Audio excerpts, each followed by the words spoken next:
Thank you, everyone, for being here tonight. It's so good to see so many people in person again. This will be my first State of the City where I get to actually see people rather than doing it virtually on Zoom. So I'm very excited to see everyone. And on the virtual note, we do have community members joining us virtually as we live stream tonight. So thank you for those of us joining us in person and who are tuning in today. Before we get started, I'd like to just take a moment and just recognize former Mayor Madeleine Kane, who passed away last Monday. For those of you that knew her, you would remember her warm smile and her sound character. Madeleine, as many of you know, had a lifetime of public service. Before being elected mayor, she served 4 terms as a state representative representing Lakewood and the surrounding areas. As mayor, she remained steadfast in her commitment to human services and was successful in expanding those services that will be provided here today in the new Cove Community Center. So thank you, Madeleine, for leading the way with the many human services trailblazers that are seated here today with us. So with that, I say thank you, Madeleine Kane.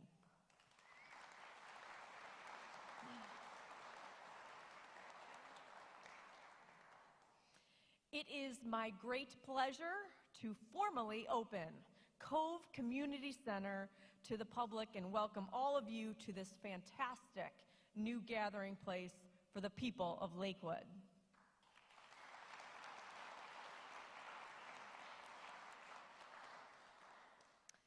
This project had its origins decades ago with a group of visionary and dedicated women who pursued this project with a burning passion. They did not let their vision fade and were advocates for unifying our human services into a single intergenerational facility. We are all the beneficiaries of their efforts, and I'm eager to begin my remarks today by thanking the people most responsible for making this building happen. Our current Human Services Director, Tony Gelsomino.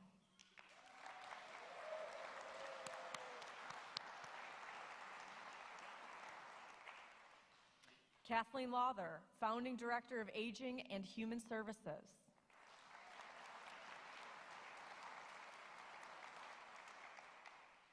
Paulette McMonigal, former Assistant Director, Division of Aging.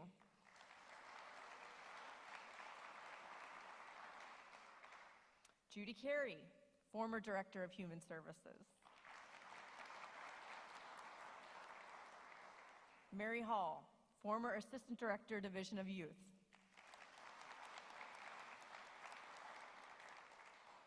Dottie Buchan, former Assistant Director of Health and Director of Human Services.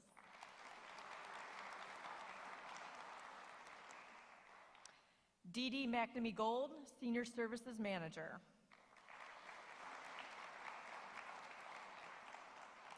And Laura Sugar, Human Services Administrative Assistant.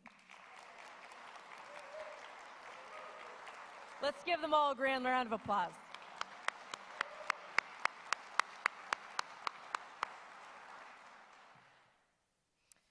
I would also like to extend my gratitude to the previous administration, members of City Council, who all have worked so hard and supported this project from the beginning.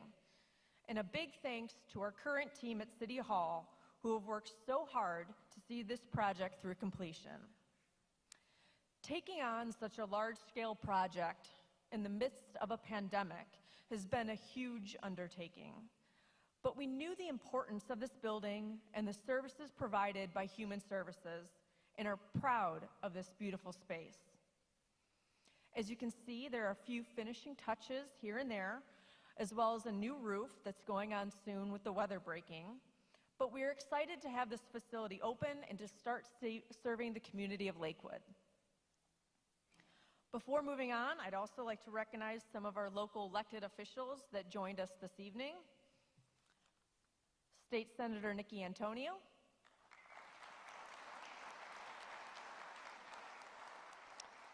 State Representative Michael Skindle.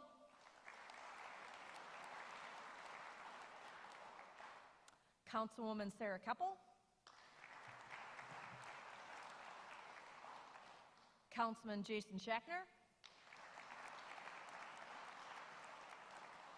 Councilman Tristan Rader,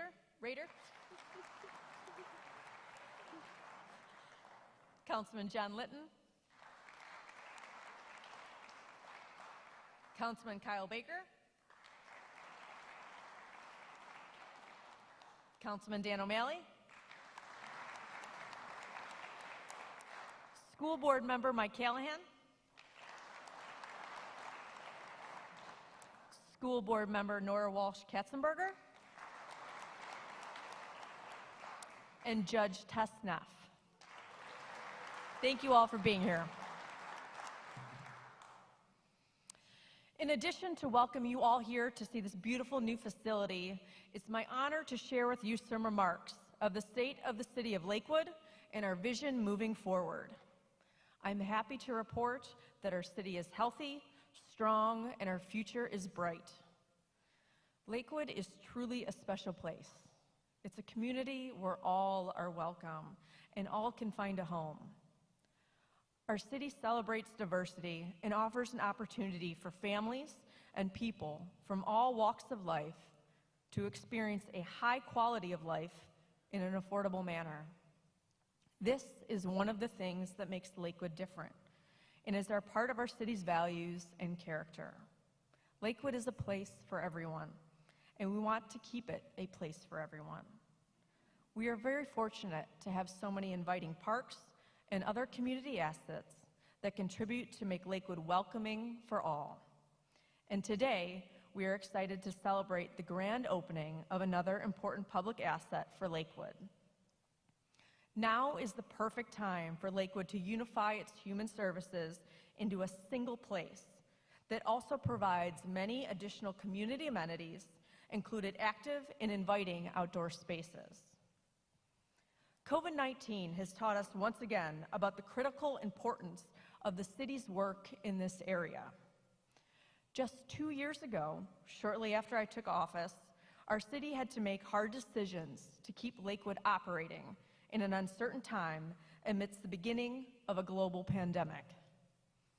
Many things that we had down to a science suddenly became quite complicated. Questions such as, how do we continue to provide services to our community? How do we respond to an entire shift of safety forces needing to be quarantined? How do we respond to necessary in-home visits? All of these questions became quite difficult. We had to ensure that both our employees remain safe and that we continue to provide the services that our residents deserve and expect. There was no operator's manual on how to handle a pandemic. However, we knew that Lakewood needed to keep our services high while also not breaking the bank. I quickly formed an internal task force made up of members of every department. We met daily for months, going over the rapidly changing health updates and mandates. Much of our continued successes come from that task force that ensured that we didn't miss a beat when it came to delivering city services. Like most municipalities, we are facing uncertain times when it came to finances. Early pandemic projections had us facing a nearly $5 million shortfall in our budget.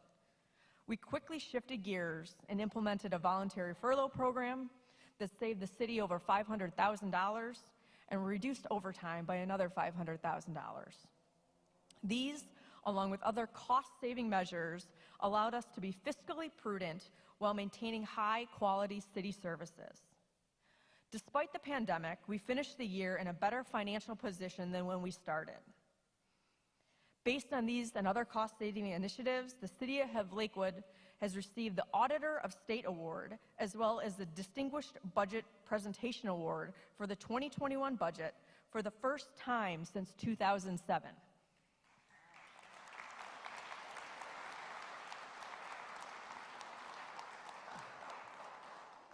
This outside recognition affirms our commitment to financial best practices and being good stewards of your tax dollars.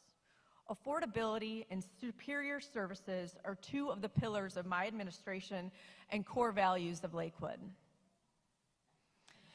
Even though we were dealing with challenges that no administration had seen prior, we knew everyone else was facing the same uncertain and hardships, and we saw how our community pulled together as one to get through the worst parts of the pandemic. One thing that the pandemic did provide our city was a unique opportunity to leverage federal relief dollars to address key municipal challenges, that including using funds for immediate emergency needs through our programs for residential rent relief, small business assistance, and homelessness prevention. Those programs acted rapidly to get dollars in the hands of people who needed them most, and did so faster than almost any other community in our state. Lakewood leveraged our relief funds to keep 227 small businesses open and over 1,400 residents in their homes. Can you imagine how different Detroit or Madison Avenue would look without those 227 businesses? Those dollars directly impacted and benefited our community so that Lakewood was able to come out of this pandemic stronger than when it began. We've also been strategic in how we use the $47 million in American Rescue Plan Act, or ARPA funds, that we were awarded. We knew that these funds would be highly regulated with strict guidelines for spending, but we also saw an opportunity to use them to address a long-term issue of affordability for our community by dedicating them to offset water and sewer costs that we knew were coming to bear in Lakewood. Lakewood rightly takes pride in our historic character, but having a historic community also means that key parts of our municipal infrastructure are very old and in serious need of major upgrades. By leveraging a large portion of the ARPA dollars to address those infrastructure costs, we have been able to reduce previously approved rate increases. This puts real dollars back in the hands of every ratepayer now and in future years.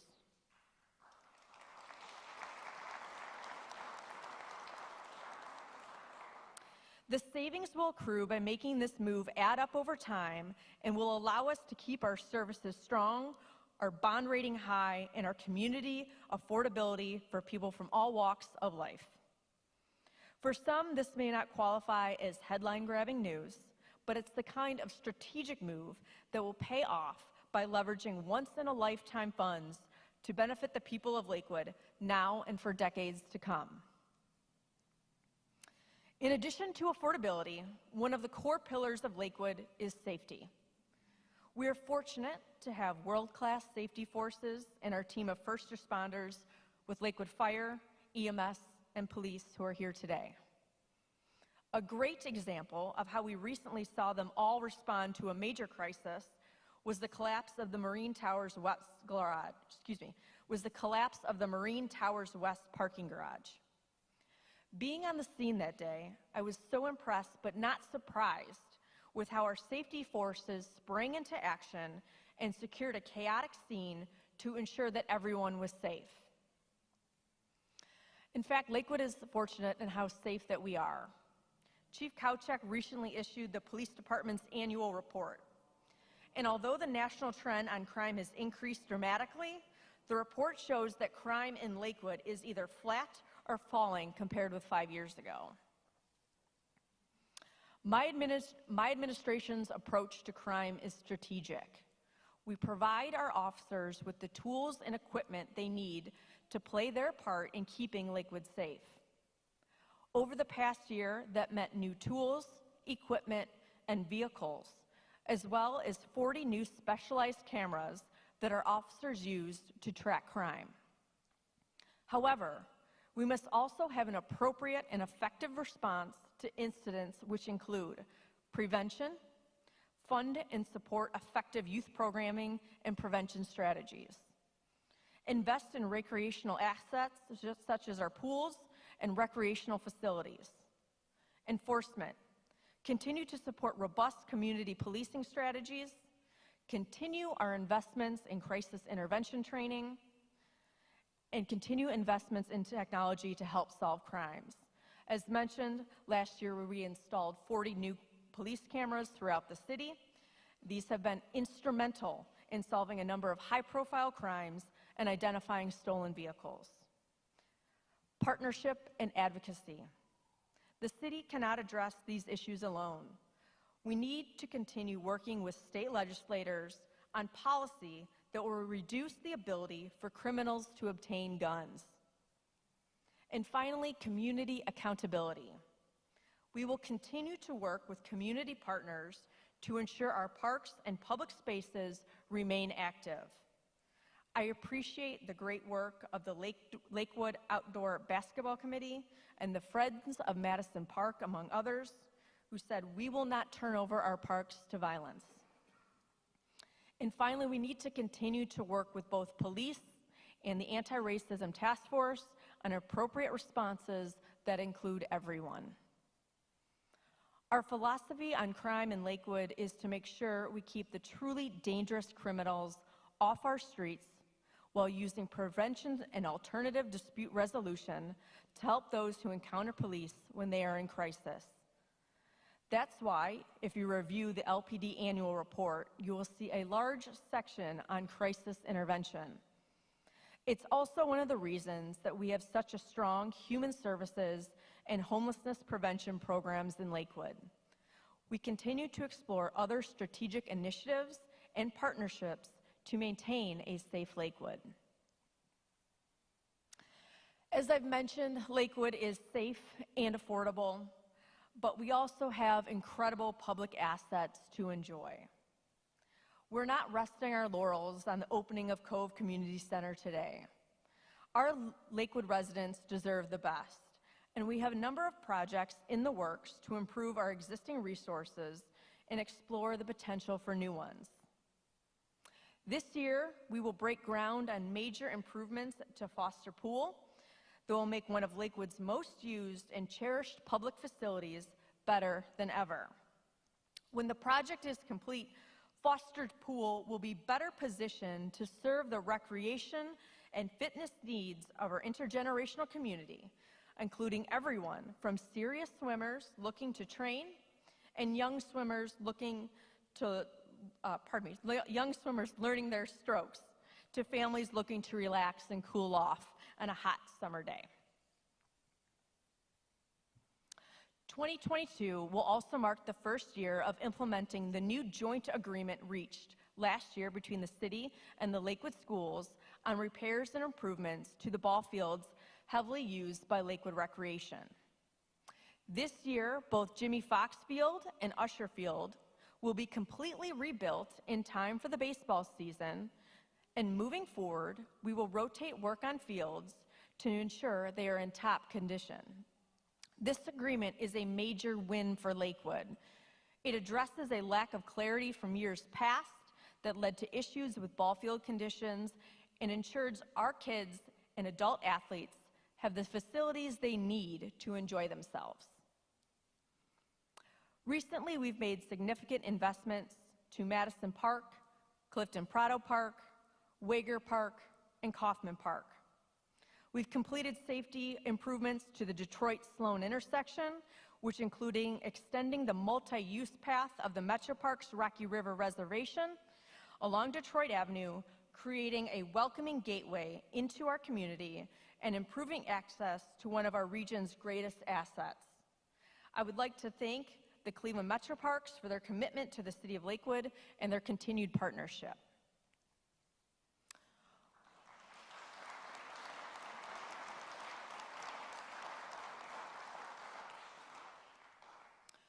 We are currently working with Cuyahoga County, the City of Rocky River, and the Cleveland Metro Parks on how to improve the pedestrian connections between our two communities, including to repurpose excess traffic lanes on the Lake Clifton Bridge to create a scenic overlook.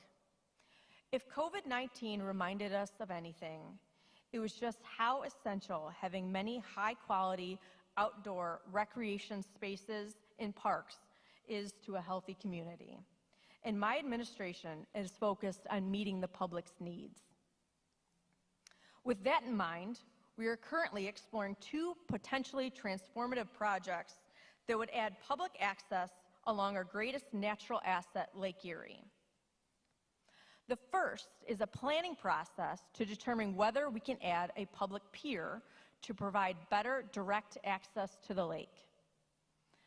The second is an effort made in partnership with Cuyahoga County to assess the feasibility of adding a multi-use trail along the Lake Erie shoreline with a focus on the area right here in front of the Gold Coast neighborhood.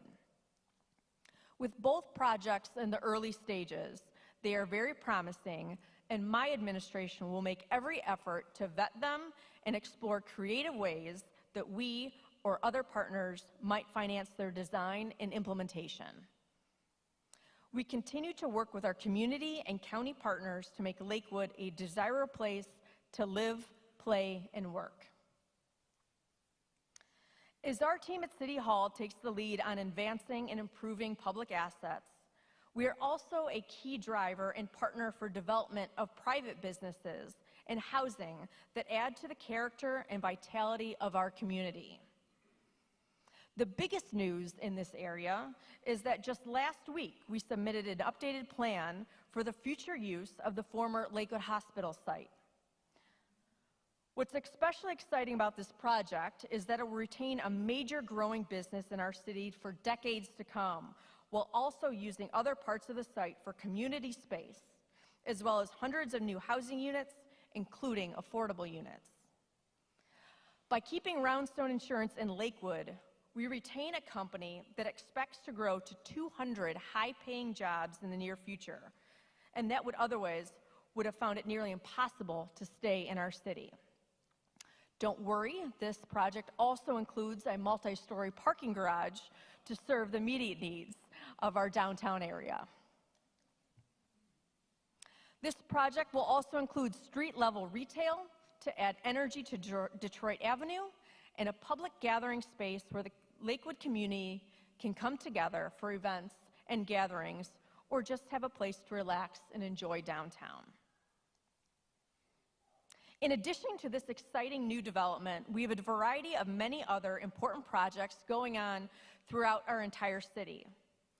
Some of those advance our city's commitment to historic preservation through adaptive reuse that maintains the charming character of Lakewood. Some of these exciting projects include the former Buy Right on Madison, which is being renovated for a mixed-use project. St. James School is being adapted to office space. If you've driven by there, you've probably seen the new stairs to the old gymnasium. Trinity Church continues to move forward with approximately 1,100 square feet of retail, commercial, and office space. And finally, the Fantasy and Mac Products building near West 117th Street. This adaptive reuse project will bring much needed energy to the east end of Detroit Avenue. We also know that infill development is important and have multiple new construction projects underway. These include the Marlowe Townhomes on the former St. Clement School site. There will be 16 new townhomes on Madison and Marlowe Avenue. The Lake Avenue homes at the former Marathon gas station continue to move forward, as well as the two Solov developments on the former Berry and Spitzer car dealerships. These two major developments will provide over 200 apartments along our main commercial corridor. Keeping with their theme of affordability, 20% of these rental units will be defined as affordable units by HUD guidelines. We are excited about these projects because they truly reflect the diverse needs of our community and residents, from the single person looking to rent their first apartment, to the growing family that wants to raise their children in a vibrant, walkable neighborhood, to the senior that loves Lakewood and wants to stay in a home that suits their needs as they age in place. By providing options for many, we honor and continue Lakewood's legacy of being a place for everyone, building on that legacy for generations to come. As I stand before you today, it has been my honor to share that the state of our city is strong, it is resilient, and we are proud of how we have come through this challenging time. but we all know we will always have more work to do to keep Lakewood vital and healthy. I invite you, as a valued part of our community, to join us on this journey. Engage with your Block Club, get to know some of your neighbors, volunteer and participate in city programming and events. Above all things I have mentioned today, what makes Lakewood a truly special place is our people. And I'm grateful for all of you for taking time today to be here this evening. Thank you very much.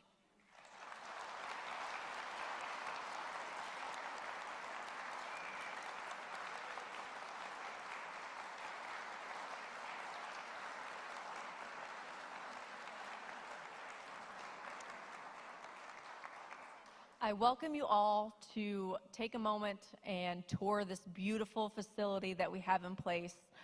We have staff from Human Services here that can help show you around the building. We have the lower level, not the basement, and then this level, and then we have the upper level as well. So please take some time, check out the space. This is truly a community space for everyone, and I invite you to visit it here today. Thank you.